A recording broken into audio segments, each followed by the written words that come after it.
Praise Him.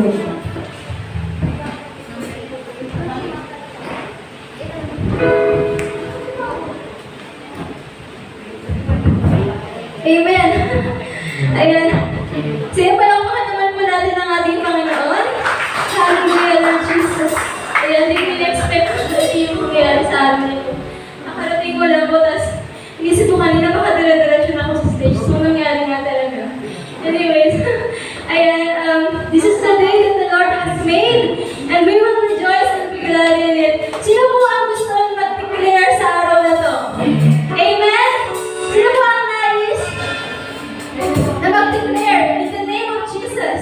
Amen? Pwede po bang malakas na palakpak sa ating Panginoon? Hallelujah! Hallelujah! Na gusto po ako na mag-declare sa oras na ito? At tayo po isasayaw at mag-aawit sa ating Panginoon. Come on, church.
answer our prayer, Lord.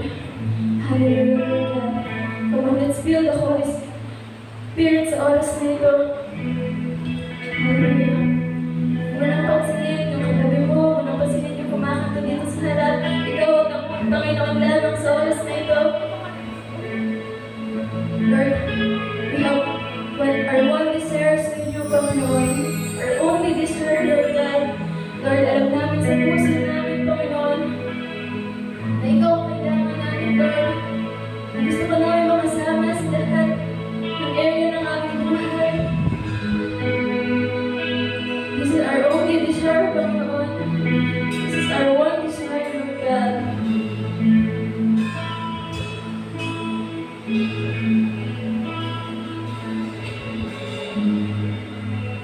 You gave it all for me. My soul desire, my everything. And all I am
ma-receive na namin ang aming pagkakanan, Lord. Sobrang dami namin kailangan, Panginoon. Salamat po, Lord, sa mga kailangan. Salamat po, Lord, sa mga kapapagalan. Thank you for this day, Lord God. We pray sa ilang araw na ito. Sa pangalan ni Jesus, kung aming dalangin. Amen!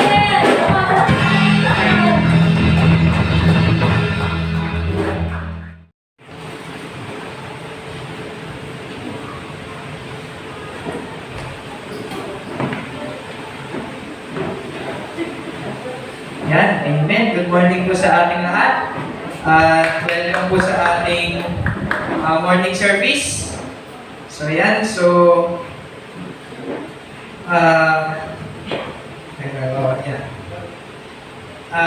sarap magpuri sa Panginoon, diba? This is my cry, my one desire. Amen. So, kamusta ang devotion natin, mga kapatid? Amen. Check lang. Sa akin personally, nasa Exodus ako. Diba, nakaraan preaching ko, nasa Revelation ako na nasa Exodus. Na chronological ako sunod-sunod.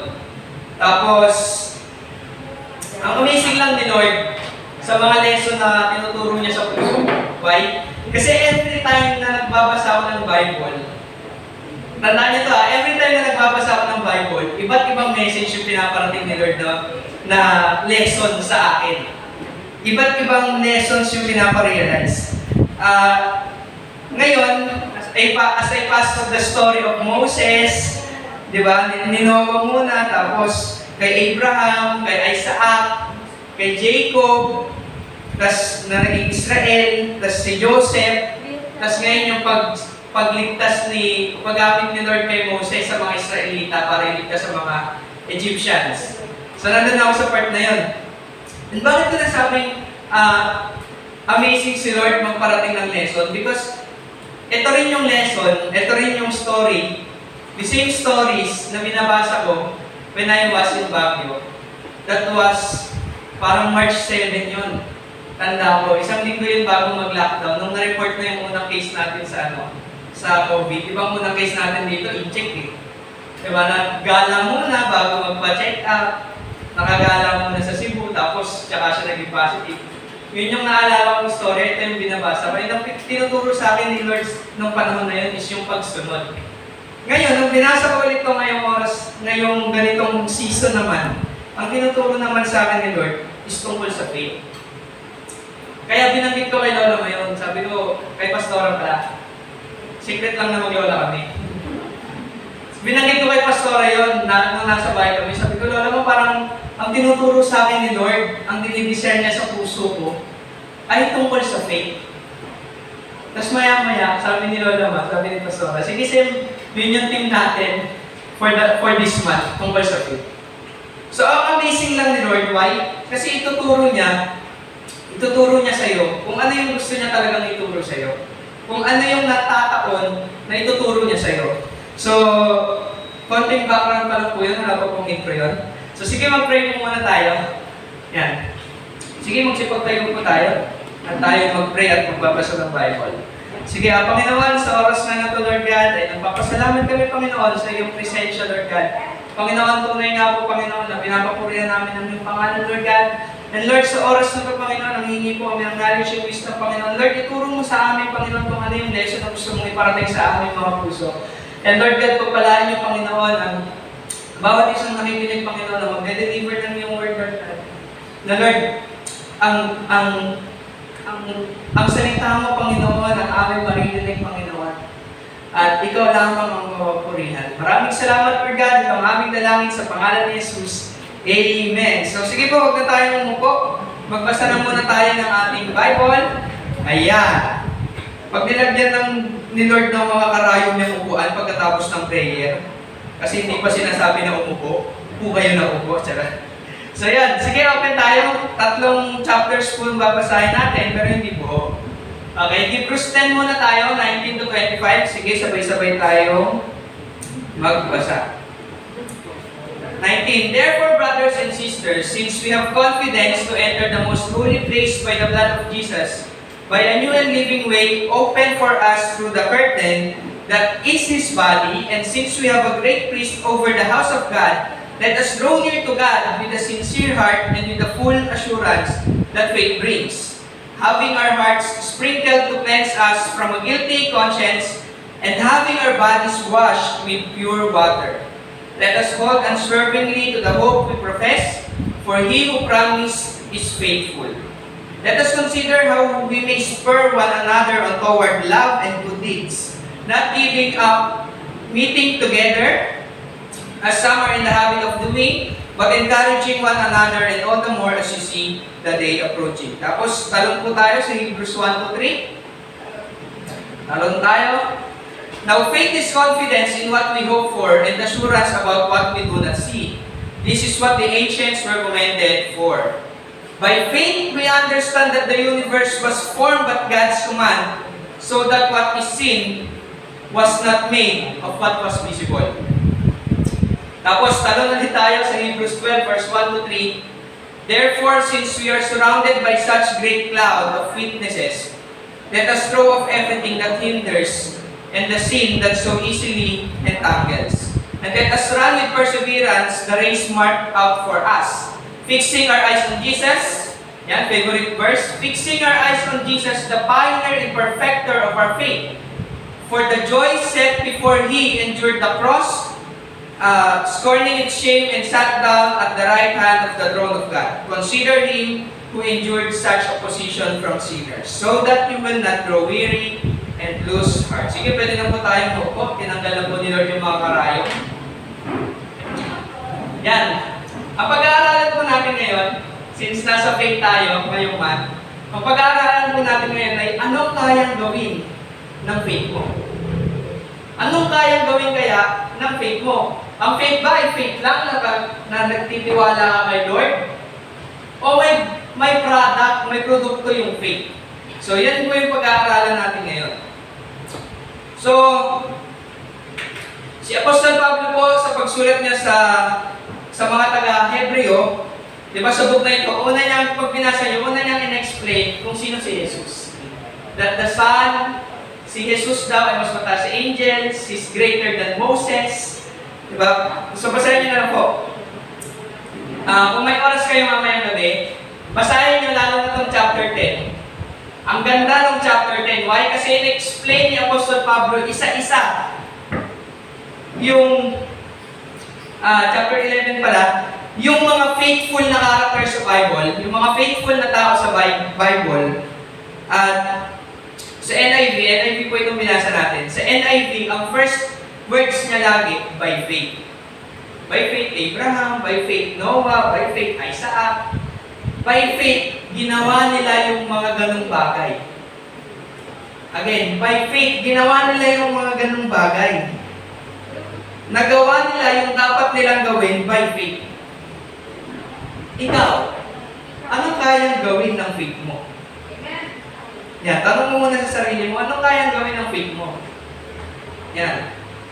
So, sige, sa Hebrews 10 po, mga kapatid, yan, 19-25. Basahin ko lang ulit ha. Therefore, brothers and sisters, since we have confidence to enter the most holy place by the blood of Jesus, by a new and living way open for us through the curtain, that is His body,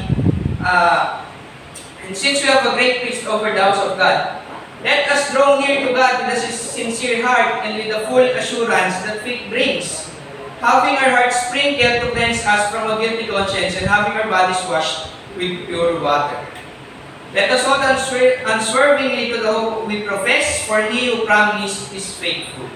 And let us consider how we may spur one another on toward love and good deeds, not giving up meeting together, as some are in the habit of doing, but encouraging one another, and all the more you see the day approaching. Number 1, by faith, others trust you.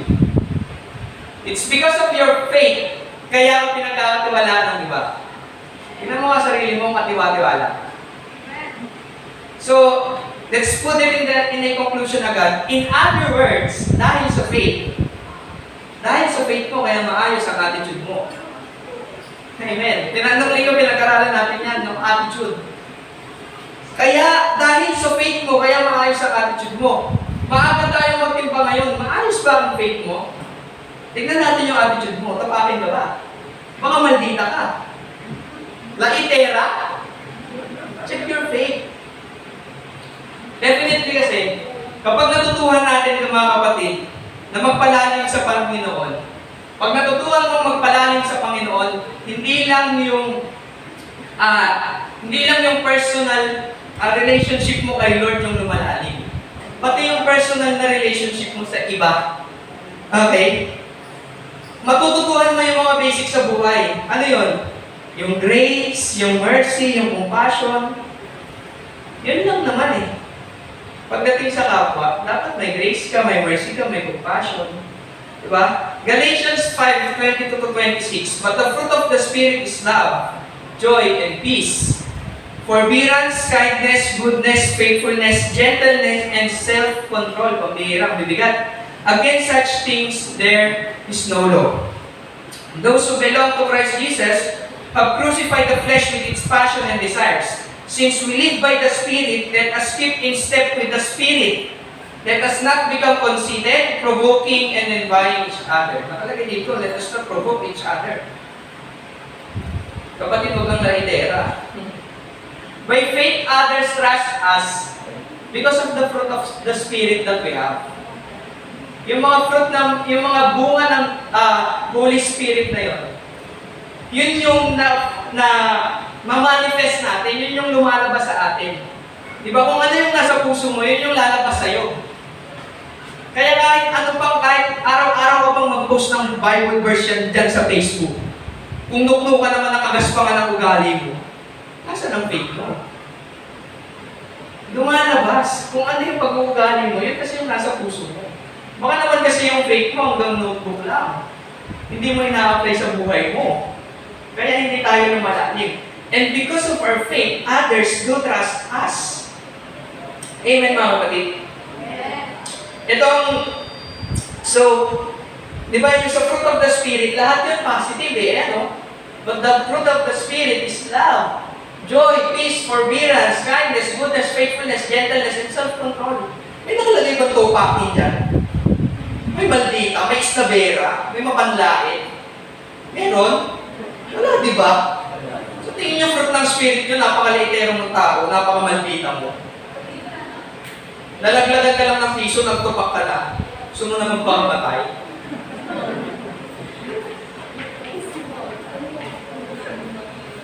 Ito ang maganda mga kapatid sa verse 24. Verse 24, let us consider how we may spur one another on toward love and good deeds, not giving up meeting together. And some are in the habit of doing, but encouraging one another. And all the more as you see the day approaching. Verse 24-25 yan. Maganda na sa Tagalog eh. Yan. Basahin niyo mga kapatid, sikapin din natin gisingin ang damdamin ng bawat isa sa pagmamahal sa kapwa at sa paggawa ng mabuti. Huwag natin kaligtaan ang pagdalo sa ating mga pagtitipon. Yan. Dinaligtaan na ngayon kasi umuulan. Gaya ng ginagawa ng ilan. Sa halip palakasin natin ang loob ng isa't isa, lalo na ngayong nakikita natin malapit ng araw ng Panginoon. Sinong nagsabing walang tulong yung pagdating ng church? Ang dami ko narinig, church ka pa, maliligtas ka lang naman sa personal relationship mo kay Lord. Ano yan? Ano yung nasa verse na yan? Church ka pa, mahalaga na pepre ka kay Lord. Bala ka, nasa bahay lang. Eh ano yan, nakalagay, huwag mo kakaligtaan na dumalo sa pagtitipon. Parang dating daan lang. Di ba, sino nagsabi na yung pagsisimba hindi nakakatulong sa paglago natin? Sino nagsabi noon? Di ba? Dito tayo umugot ng lakas, kaya nga mahalaga na may testimony pa rin. Kasi na-encourage siya isa-isa't isa. Mahalaga na may pag-uusap pa rin pagkatas ng service. Hindi pagkatas ng service, uwi-uwi ka na. Eh paano nilagyan ni Lord ng bahay ng lagpas tao? Eh uwi-uwi ka na. Balik ka rito, makipag-usap ka muna. Eh uwi-uwi ka na, maglalaba muna ako eh. Ginawa ni Lord, pinutol ni Lord yung linya ng tubig mo. Walang tubig. Makakapaglaba ka? Kasi bahala sa amin, no? This is the importance of attending to church, mga kapatid.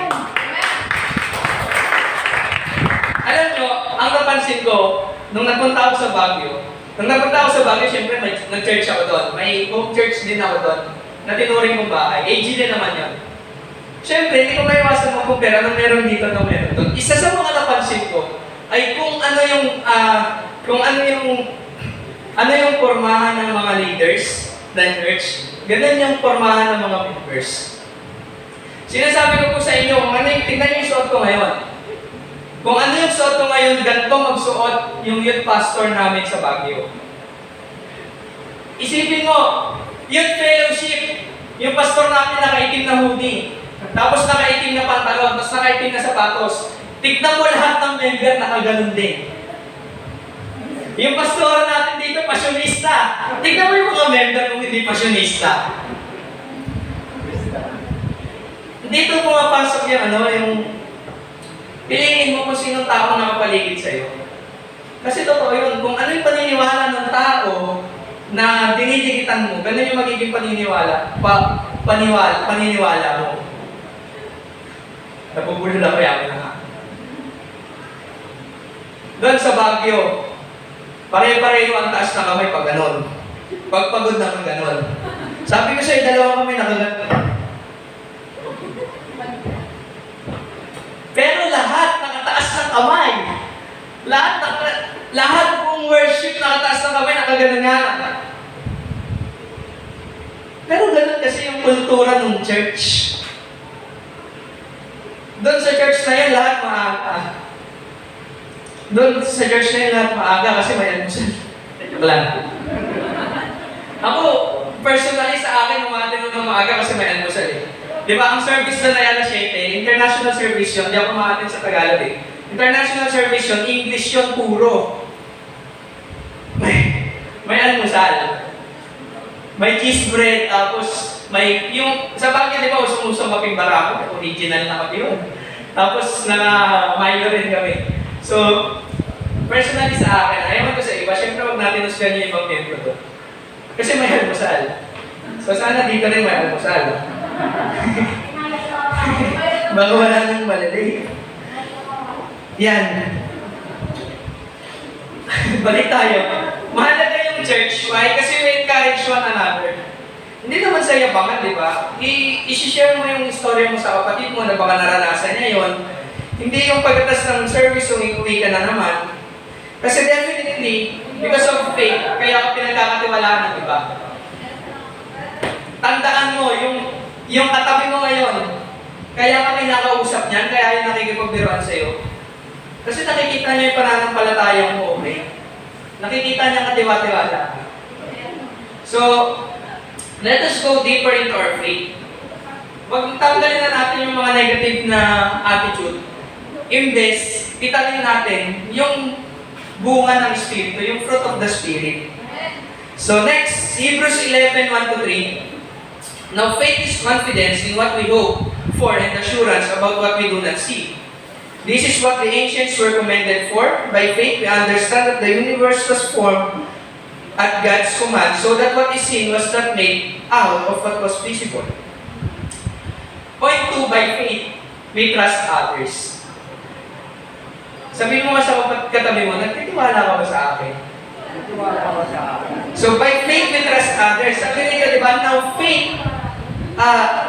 faith is confidence in what we hope for and assurance about what we do not see. Dahil sa faith, may confidence tayo, mga kapatid, na mangyayari at asahan yung mga bagay na hindi naman natin nakikita, na nakapaligid lang sa atin, na hindi naman natin nararamdaman.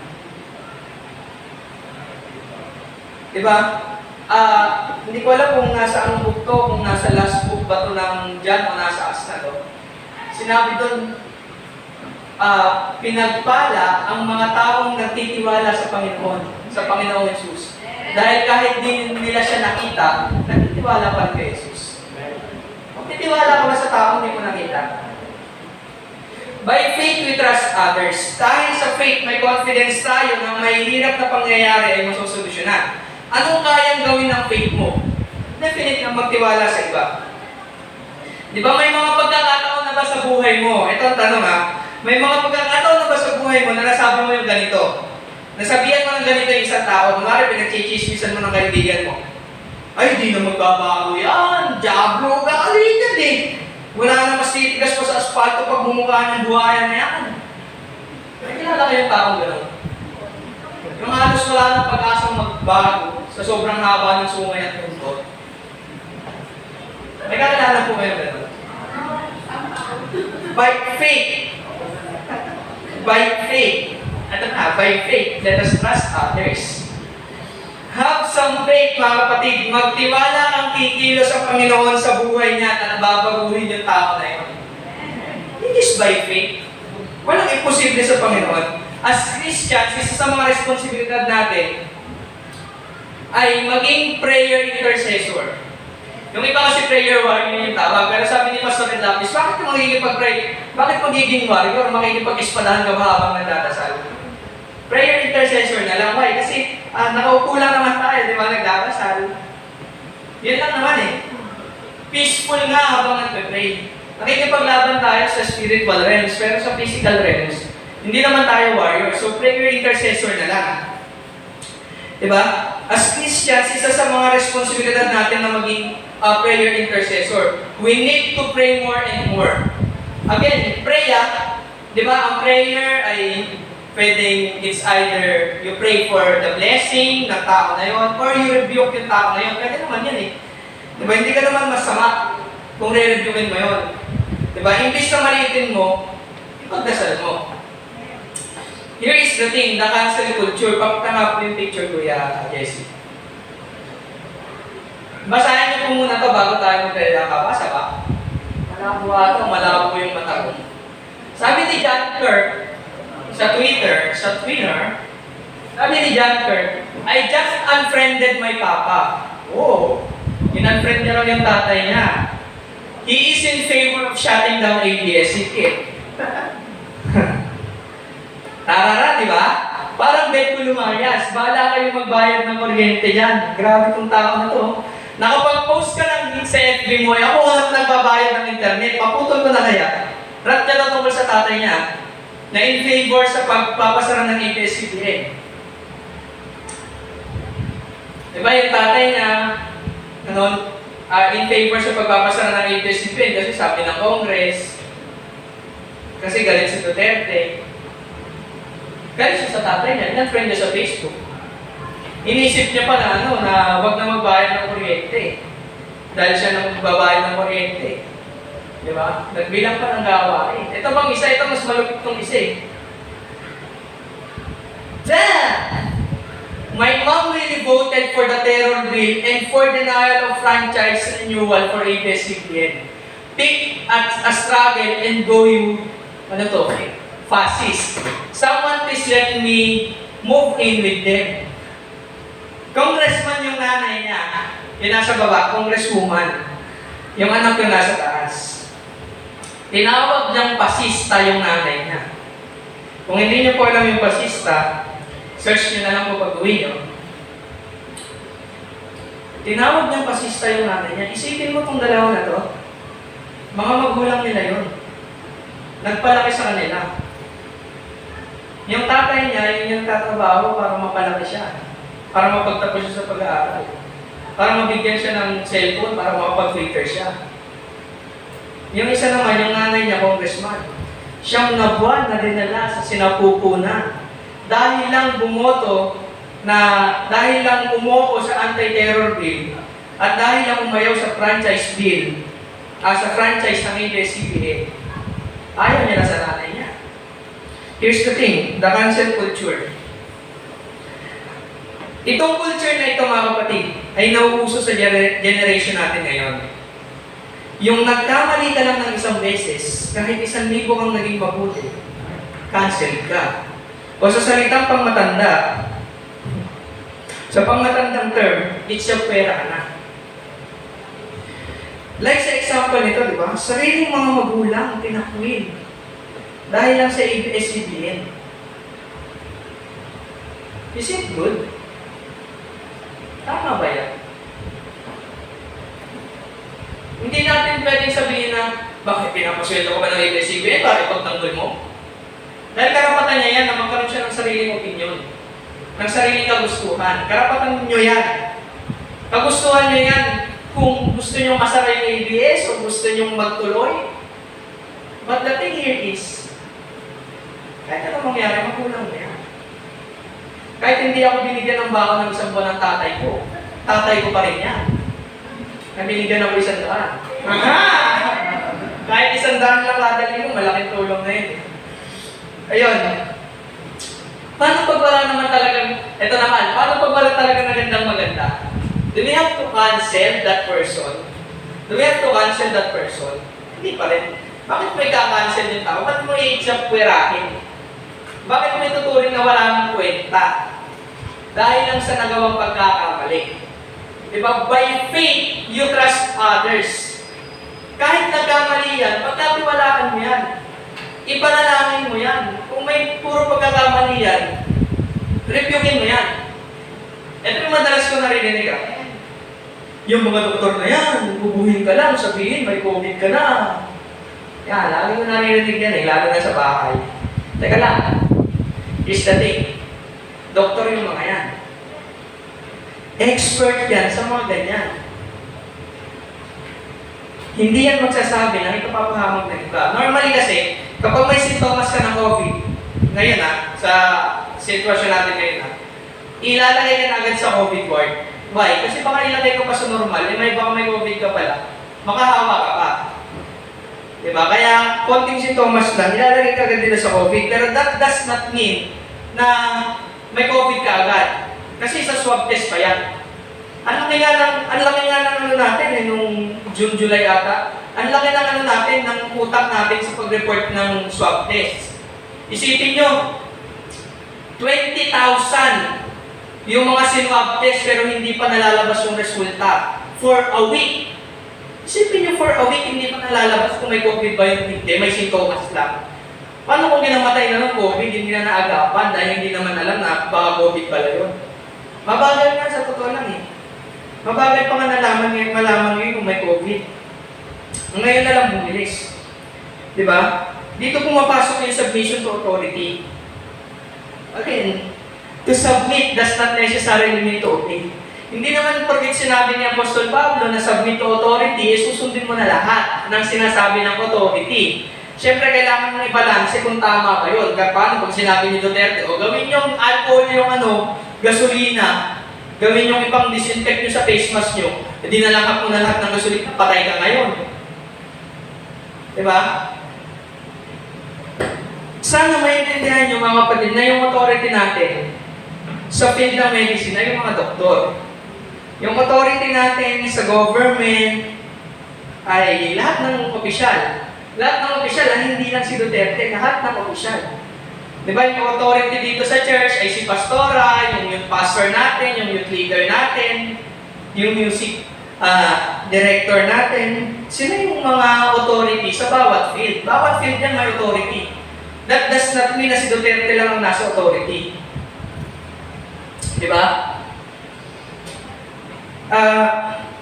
Dapat natin silang pagkatiwalaan. Alam natin na marami silang pagkakamali. Siyempre tao yan eh. Kaya nga hindi to submit does not necessarily need to obey kasi tao yan, magkakamali yan. Pero ngayon, di ba, sabi natin, i-appreciate yung tama, punahin yung mali, may nagawa bang tama ngayon? Parang halos wala. Kailangan natin pagkatiwalaan. Paano? Through prayer. Panalangin natin sila. Pwede naman natin silang reviewin through prayer. Kikilos at kikilos ang Panginoon kung umikilos din tayo. Amen? Hindi lang naman kasi si Duterte. Alam niyo mga kapatid, ito pa isa pang experience ko. Konti lang po friends ko sa FB na church member natin. Kasi hindi ko galing mag-add eh. Pag in-add mo, accept kita. Pero kapag hindi mo pina-add, hindi ko galing mag-add ng pusa. Pero lagi ko nakikita, ang sakit sa mata. Lagi ko nakikita sa comment, may mga member tayo, na galit kay Lenny. Kay Lenny. Robredo, galit na galit kay Lenny. Bakit kayo galit na galit kay Lenny? Tapos kay Duterte sinasabi nyo, submit to authority. Bakit hindi ba authority si Lenny? Authority din naman si Lenny, Vice President yan. Pangalawa pa nga yun sa pinakamatas, galit na galit kayo.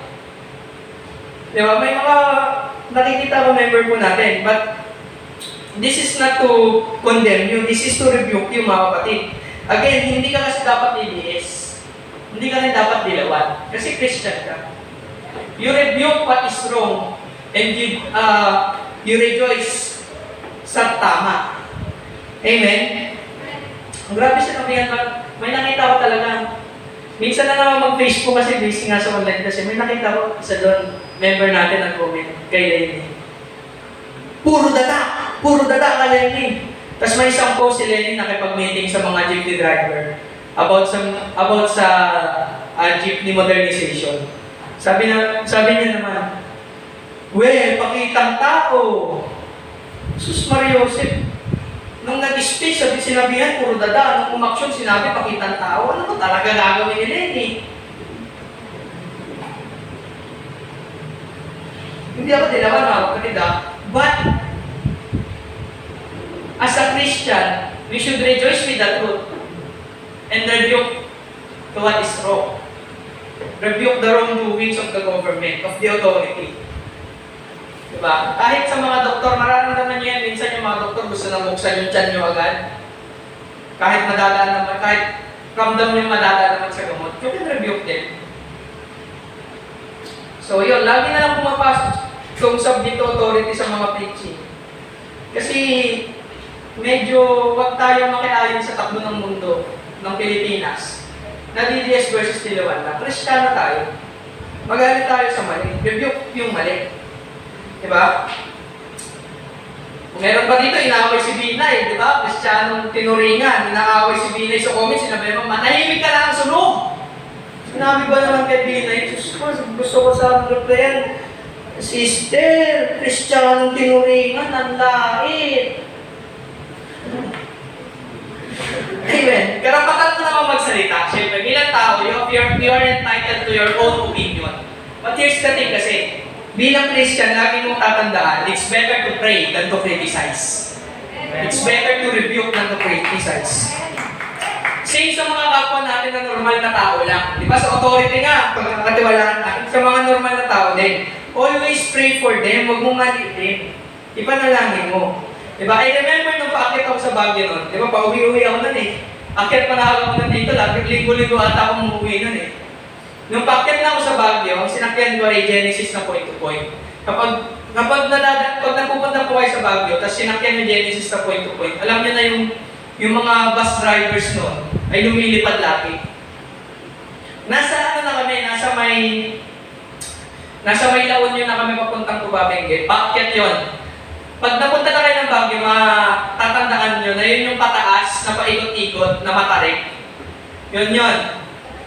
So, nakatitig lang ako sa bintana, nakatulala ako sa bintana, syempre. Hindi ako natutulog pag biyahe.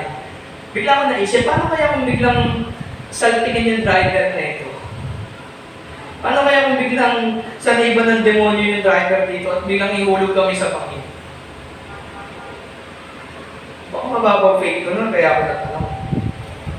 But the thing here is, because of your faith, you trust others.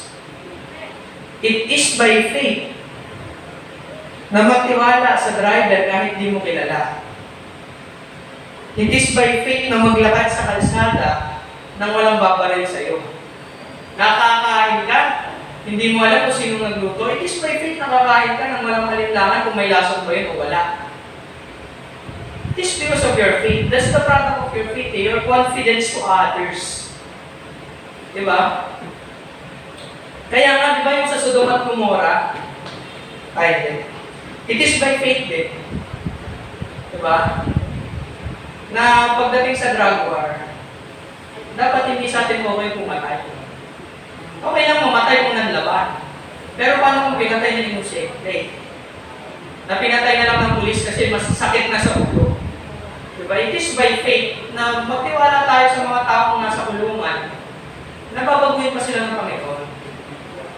Amen? Kasi kahit casualty lang yan, kahit sinabi ni Roque, 1,000 lang sa 3,000 namatay na durugista, wala pa namang 500 doon ng inosente. Teka lang, sa Sodom at Gomorrah, tandaan nyo, nakipag-barter si Abraham. Si Abraham ba? Kay Lord. Sabi niya, Lord, paano kung may 10 tapat yung nasa Sodom at Gomorrah? Sisirain mo pa rin po ba? Hindi na. Alang-alang sa 10, di ba? Alang-alang sa 10 inosente, huwag natin hahayaang mamatay yung iba. Why? Kasi may pagkakataon pang baguhin ng Panginoon yan. May pagkakataon pa yung mga kapatid. Sabi ni, it is by faith na i-honor mo yung kapwa mo, i-recognize siya bilang isang maayos na kapwa, at isang blessing sa'yo. Sabi ni Pastor Stephen Prado, ang tunay na may honor nagsasubmit. Those people na hindi ino-honor yung kapwa-tao, do not honor God. Here's the thing kasi, kung hindi ka nagtitiwala sa kapwa mo, baka hindi ka nagtitiwala sa Diyos. Why? Kasi yung katabi mo, yung kapwa mo, ano yan, kawangis ng Diyos yan eh. Tapos hindi mo pagkakatiwalaan. Diba?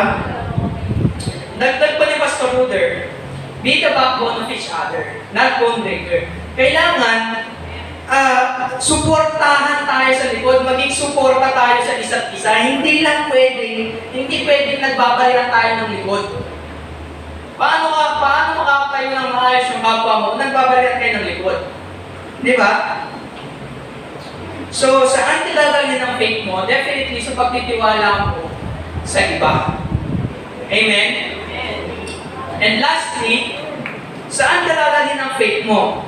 Hebrews 12:1-3, therefore, since we are surrounded by such a great cloud of witnesses, let us throw off everything that hinders and the sin that so easily entangles us. Let us persevere the race marked out for us, fixing our eyes on Jesus, the pioneer and perfecter of our faith. For the joy set before him, he endured the cross, scorning its shame, and sat down at the right hand of God, of the throne of God. Consider him who endured such opposition from sinners, so that you will not grow weary and lose heart. Lastly, by faith, we trust Jesus. Saan ka dadalhin ang pananampalataya mo? Sa pagtitiwala mo sa plano ng Panginoon sa buhay mo. One of the things na tinuro sa akin ng Panginoon ay yung gawin yung lahat ng bagay na para sa Diyos. Personally, hindi naman sa nagre-reklamo ko pero pagod na po yung matawang lupa ko. Kaya nga, kapag may pag napunta kayo sa bahay, wala akong bakit kung gaano kayo mga prestigious na bisita. Kapag may free time ako, hihiga ako kasi pagod na pagod yung katawan ko eh. Why? Di ba may online school,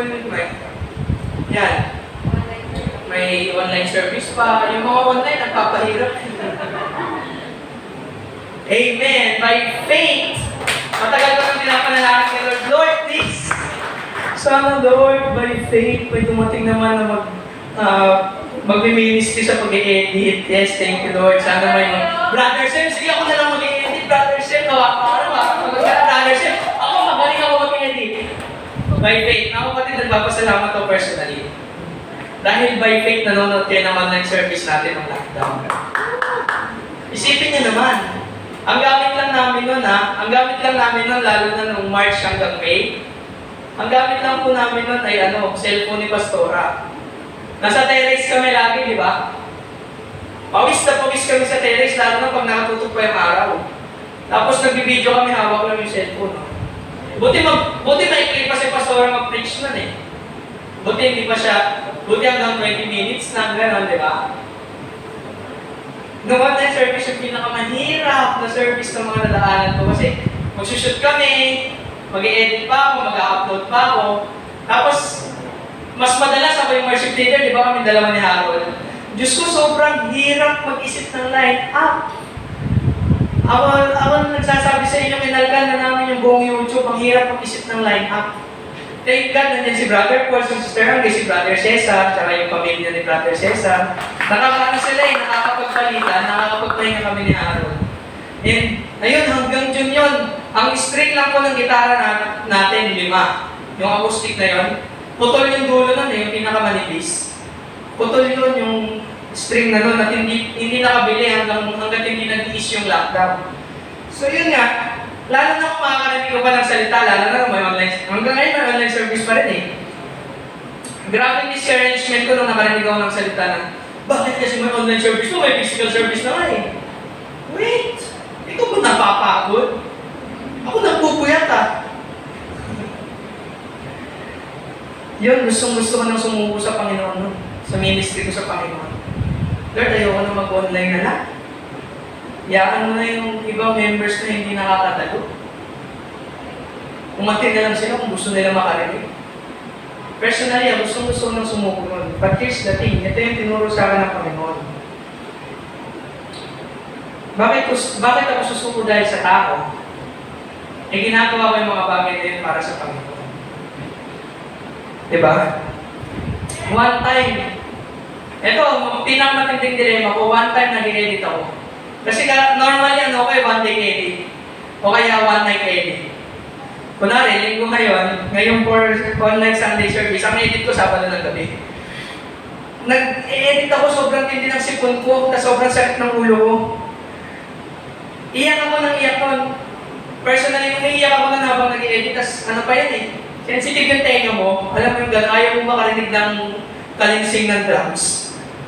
Umiiyak talaga ako nun, Lord, bakit pinapasakit mo yung ulo ko, ministry mo to? Suko na kaya ako, Lord. Kasi iniisip ko na pag sumuko, walang online service kinabukasan. Baka masampal ako ni Pastora. De joke lang. Umiiyak talaga ako nun. But the thing here is, tinuro sa akin ng Panginoon, kanino ka ba naglilingkod? Kanino ka ba naglilingkod? Pagkatiwalaan mo yung nangyayari sa'yo. Kasi doon ka naglilingkod. Saan ba tayo dapat mag-focus? Kay Jesus. Saan natin dapat i-angkla yung faith natin? Kay Jesus. Anong sabi rito? He is the pioneer and perfecter of our faith. Sa ibang version, He is the author. Siya yung gumawa ng faith na meron ka ngayon. And siya yung magpa-perfect ng faith mo. Siyempre, ikaw magpapalalim, siya magpa-perfect. Amen? May pagkakataon na ba ng pinagsabihan ka ni Pastora o ng sino bang leader dito na pinagsabihan ka pero hindi mo nagustuhan? Diba? Na-offend ka. O kaya sinabihan kang bobo ng magulang mo kahit alam mo namang ginagawa mo yung best mo sa pag-aaral mo. O may hindi ka nagustuhan sa church kasi mainit. Ngayon nga, umuulan na, may aircon na tayo, hindi ako susuot ko eh. Diba? Hindi mo nagustuhan sa church kasi mainit. Ang lakas ng tugtugan lagi, basag eardrums mo lagi. Ang sikip ng CR, wala pang tubig. May mga hindi ka na ba nagustuhan sa church? Na nag-lead sa'yo para umayaw. Para sumuko sa ministry. Think of this thing. Sino bang ugat ng lahat? Sino ugat ng lahat? Si Jesus po. Kahit na makatanggap ka ng masasakit na salita, ng discouragement, let us focus our eyes on Jesus. Hanggat hindi sinasabi ni Jesus na huminto ka, huwag kang hihinto. Kahit pa may malaking pader sa harapan mo, hanggat sinasabi ng Panginoon na tumuloy ka, tumuloy ka. Hindi ka naman kasi sa tao ng pupuri. Hindi ka naman tumutugtog para kay Brother Buds. Hindi ka naman nagcha-church para kay Pastora. Nagcha-church ka para kay Lord. Kapag may nakita kang hindi maganda na gawa ng tao, isipin mo, hindi yun para kay Lord. Hindi ka naaatin. Bakit? Sa tao ba sisimba? Nagsisimba ka ba dahil sa CR? Kasi hindi lumulubog yung angels mo sa CR. O kaya nag-CR ka, may angels, ayaw lumubog. Submarine, laki. Pero hindi ka nagsisimba para doon. Nagsisimba ka para kay Jesus. Nagsisimba ka pa para makapagkape bago mag-start yung service? Hindi, di ba? Para kay Jesus. Dapat para kay Jesus tayo lagi. Kahit pa ma-offend ka, kahit pa anong discouragement mo, kahit pa nagpapaawit ka, nasiraan ka ng mic, o kaya nagigitara ka, wala pa ng chord. Kahit na ganun, kahit umupo ka, tapos sira pala yung monoblock, bigla kang bumagsak. Kahit anong mangyari, para kay Jesus tayo po nagpupuri. Para kay Jesus tayo natin. Ang ganda ng sinabi niya Apostol Pablo sa last part. Sa Tagalog, babasahin din Filipino. Isipin ninyo kung gaano ang tiniis niyang pag-uusig sa mga makasalanan. Upang hindi kayo manlupay-pay, panghinaan ng loob. Si Jesus, yung pinagdaanan niya, ang tindi. Pero kinaya niya. Tayo rin sana. By faith, let us trust Jesus, mga kapatid. Pagkatiwalaan natin ang Panginoon. Maraming tao dyan sisiraan ng diskarte mo. Pero pagkatiwalaan mo si Jesus, nasa Kanya kasi yung plano ng buhay mo. Ulitin ko mga kapatid, bakit kailangan mo magtiwala kay Jesus? Kasi nasa Kanya yung plano ng buhay mo eh. Ba't ka hihinto sa buhay mo ng dahil lang sa tao? Eh yung plano ng buhay mo, wala naman sa tao na yun, kundi na kay Jesus. Amen. So let us all stand mga kapatid. Let us all desire for deeper faith. Amen. Let us focus our eyes on Jesus. Habang kinakanta ng worship team yung worship kanina, let us all talk to God. Makipag-usap tayo sa Panginoon. Here's the thing. Nagkakaalala ka rin ba? Sabi ni Pastor Prince, sabi niya, ang pag-aalala ay produkto ng pagtatanong ng maling tanong. Nag-aalala ka ba ngayon kung sinong dapat pagkatiwalaan? Kung katiwala ka ba talaga? I-check mo yung faith mo. Kasi baka mali yung pagtatanong mo eh. Sabi sa Hebrews 10:36-39, let me close with this. You need to persevere so that when you have done the will of God, you will receive what He has promised. Amen. For in just a little while, He who is coming will come and will not delay. But my righteous one will live by faith, and I take no pleasure in the one who shrinks back. But we do not belong to those who shrink back and are destroyed, but to those who have faith and are saved. Kailangan mong magpakatatag, kapatid. Bakit? Dahil ang Panginoon na nag-uumpisa ng plano sa buhay mo, ay ang parehong Panginoon natatapos sa mga plano niya sa iyo. May tao ka bang hindi pinagkakatiwalaan? May alinlangan ka ba? May tao ba, may pagkakataon ba na iniisip mo hindi ka tiwala? May mga bagay ba na nagpahina sa relasyon mo sa Lord? Ilapit mo yan kay Jesus. Come on, let us all sing.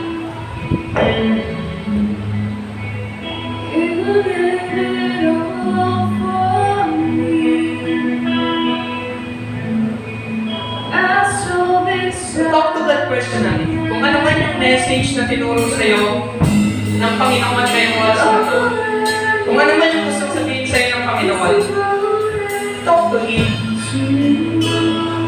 Trust His word. Trust His message.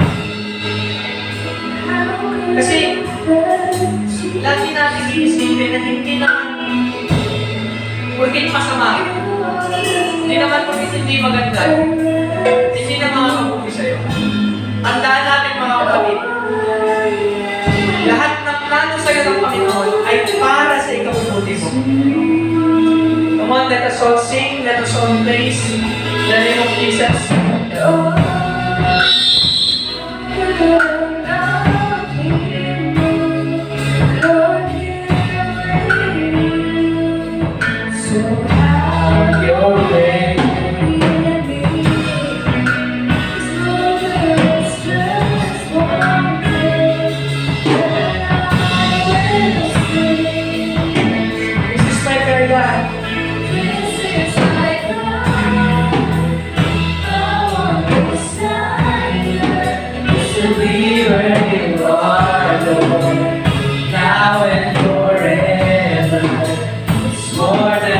song.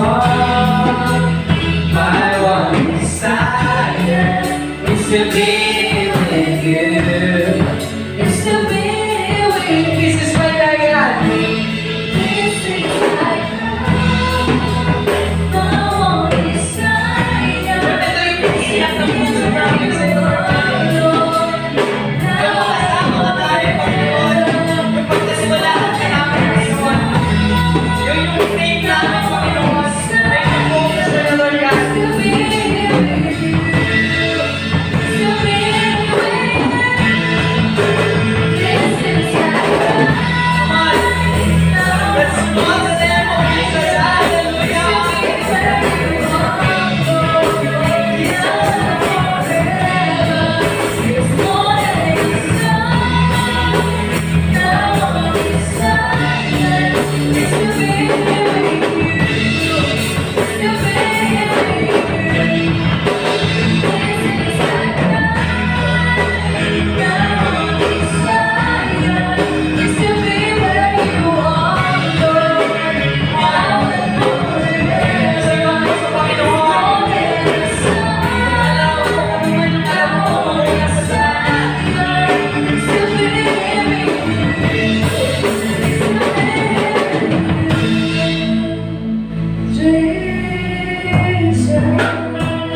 Hallelujah, God. Panginoon, salamat sa magandang mensahe mo, Lord God. Salamat, Panginoon, na tinuruan mo kami, Panginoon, na magtiwala at maging katiwa-tiwala, Lord God. Panginoon, by faith, pagkakatiwalaan namin, Panginoon, kung ano man yung plano mo. Lord, by faith, gagawin namin, Panginoon, kung ano man yung inuutos mo. By faith, Lord God, babaguhin namin, Panginoon, kung ano man yung gusto mo ipapago. Salamat sa pagmamahal mo, Panginoon.